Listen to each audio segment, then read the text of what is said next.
આજે કોંગ્રેસના વધુ એક ધારાસભ્યએ રાજીનામું આપી દીધું છે। નમસ્કાર દર્શક મિત્રો, ગુજરાતના રાજકારણમાં આજે જબરજસ્ત ગરમાટો આવી ગયો છે, કારણ કે બીજા એક ધારાસભ્યની પણ આજે વિકેટ પડી ગઈ છે।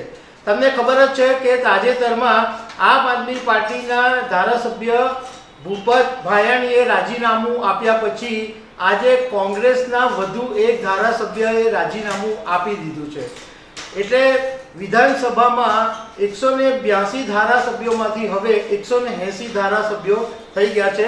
તો કોંગ્રેસના કયા ધારાસભ્યએ રાજીનામું આપ્યું એના વિશે તમારી સાથે વિગતવાર વાત કરીશું। મારું નામ રાજેશ શાહ છે અને તમે જોઈ રહ્યા છો ખબર છે.com। દર્શક મિત્રો, ખંભાતના કોંગ્રેસના ધારાસભ્ય ચિરાગ પટેલે મંગળવારે સવારે વિધાનસભા અધ્યક્ષ શંકર ચૌધરીને પોતાનું રાજીનામું આપી દીધું છે। સવારથી એવી ચર્ચા ચાલતી હતી કે ચિરાગ પટેલ રાજીનામું આપી શકે છે, પરંતુ જ્યારે મીડિયાએ એમની સાથે વાત કરી ત્યારે એમણે એવું કીધું કે ના ના, રાજીનામાની તો કોઈ વાત નથી।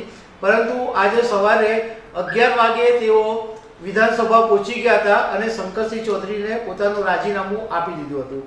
એ પછી મીડિયા સાથેની વાતમાં ચિરાગ પટેલે એમ કીધું કે ઘણા બધા ધારાસભ્ય ગુંગળામણ અનુભવી રહ્યા છે અને બીજા બધા અમુક ધારાસભ્યો પણ કોંગ્રેસનો છેડો ફાડી શકે છે।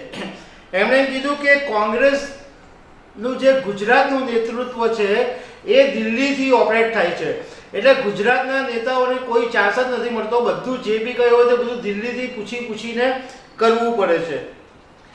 બીજું, ચિરાગ પટેલે એમ કીધું કે જ્યારે પણ દેશના હિતની વાત આવે છે ત્યારે કોંગ્રેસ હંમેશા પાછળ રહે છે અને મારા વિસ્તારના લોકોના હિત માટે મને એવું લાગ્યું કે કોંગ્રેસમાં રહેવામાં હવે કોઈ સાર નથી, એટલે મેં રાજીનામું આપી દીધું છે। સાથે સાથે એમણે એમ કીધું કે કોંગ્રેસનું ખાતું એવું છે કે બોલે કંઈ અને કરે કંઈ, અને હું મારા વિસ્તારના લોકોના હિત માટે હંમેશા કામ કરતો રહીશ।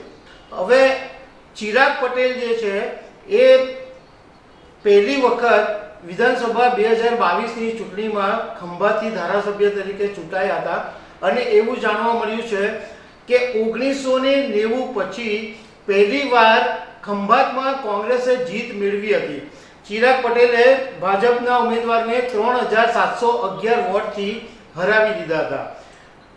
હજુ સુધી એ નક્કી નથી થયું કે ચિરાગ પટેલે કોંગ્રેસની સાથે છેડો ફાડીને કઈ પાર્ટીમાં જશે, પરંતુ રાજકારણના જાણકારોનું કહેવું એમ છે કે ચિરાગ પટેલ ટૂંક સમયમાં ભાજપ સાથે જોડાઈ શકે છે। ભાજપ માટે આ એક મહત્વની વાત છે, કારણ કે લોકસભા 2024ની ચૂંટણી છે અને કોંગ્રેસ મજબૂત થાય એ પહેલાં જ એક મોટું ગાબડું પાડી દીધું છે અને આમ આદમી પાર્ટીમાં તો એક ગાબડું પડી જ ગયું છે। એટલે કોંગ્રેસના ગુજરાતની અંદર 17 ધારાસભ્યો હતા, એમાંથી હવે 16 થઈ ગયા છે, એટલે કોંગ્રેસ માટે મુશ્કેલી વધી ગઈ છે। તો દર્શક મિત્રો, આવી અનેક વાતો સાથે અમે તમને મળતા રહીશું। Thank you very much.